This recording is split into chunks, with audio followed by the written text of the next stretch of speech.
Assalamualaikum warahmatullahi wabarakatuh dan selamat sore. Yang kami hormati Ibu Nurul Khairani Abdu SPD MPD selaku dosen pengampu mata kuliah Bahasa Indonesia serta teman-teman yang berbahagia.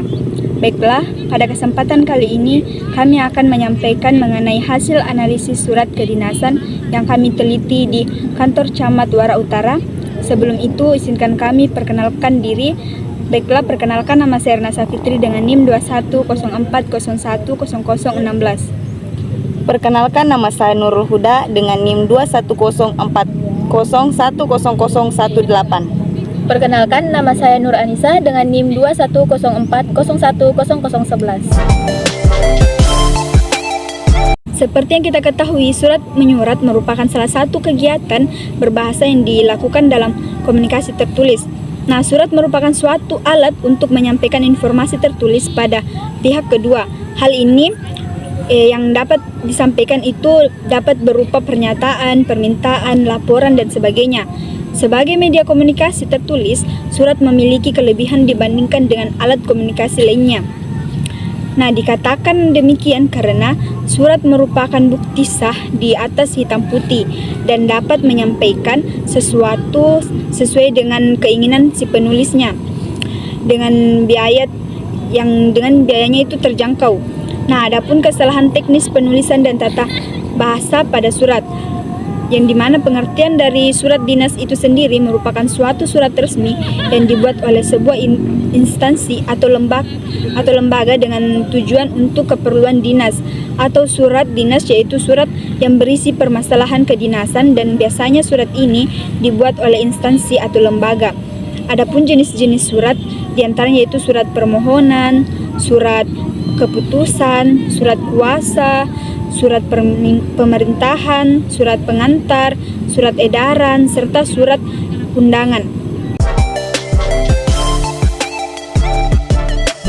Nah, kesalahan teknis penulisan surat yang terjadi pada surat yang kami analiti yaitu diantaranya yang pertama, kekurangan pada bagian kop surat, di mana pada kop surat ini tidak terdapat logo kedinasan pemerintah Kota Palopo.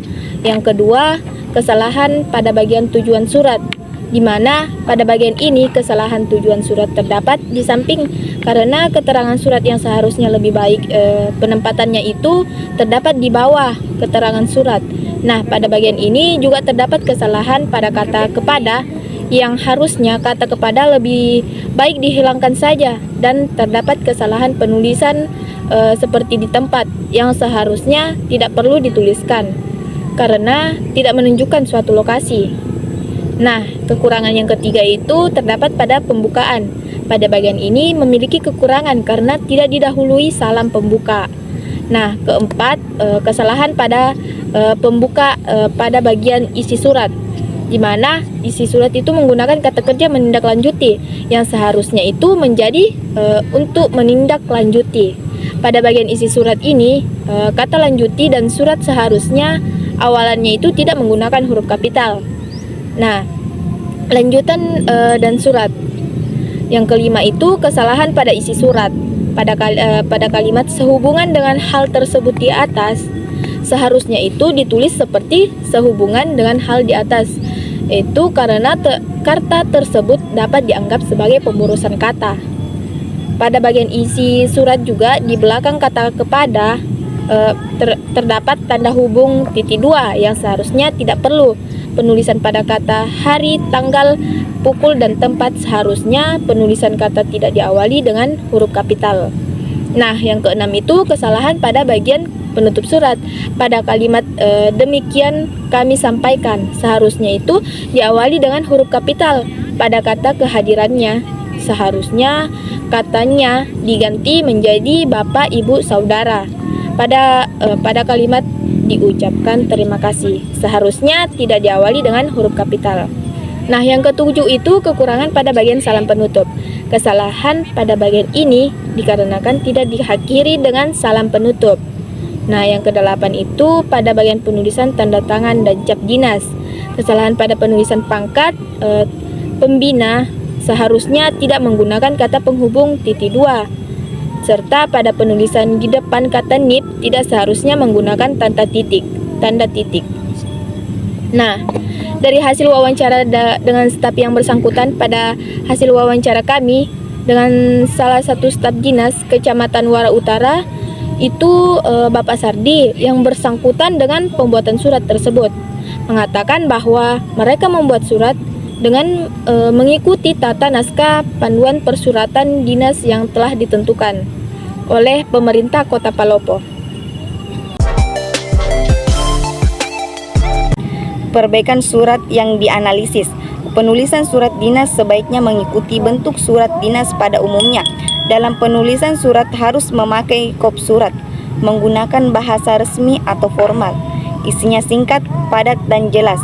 Terdapat nomor surat, perihal, dan perihal serta menggunakan stempel resmi. Ciri-ciri surat dinas sangat penting untuk saat ini. Sebab di era modern sangat banyak oknum yang tidak bertanggung jawab mengeluarkan surat dinas palsu. Oleh karena itu, jika menerima surat dinas dari suatu instansi, kita bisa mengidentifikasinya dengan melihat ciri-ciri berdasarkan naskah panduan yang dibuat oleh Dinas Kota Palopo. Berikut adalah perbaikan surat yang dianalisis terkait dengan ciri-ciri surat dinas yang baik dan benar.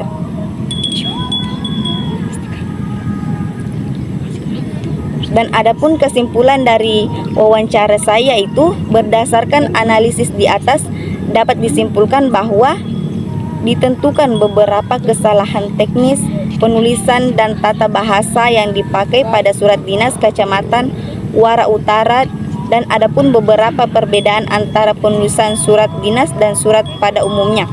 Karena penulisan surat dinas mengacu pada tata naskah panduan yang telah diberikan oleh pemerintah Kota Palopo kepada Dinas Kecamatan Wara Utara.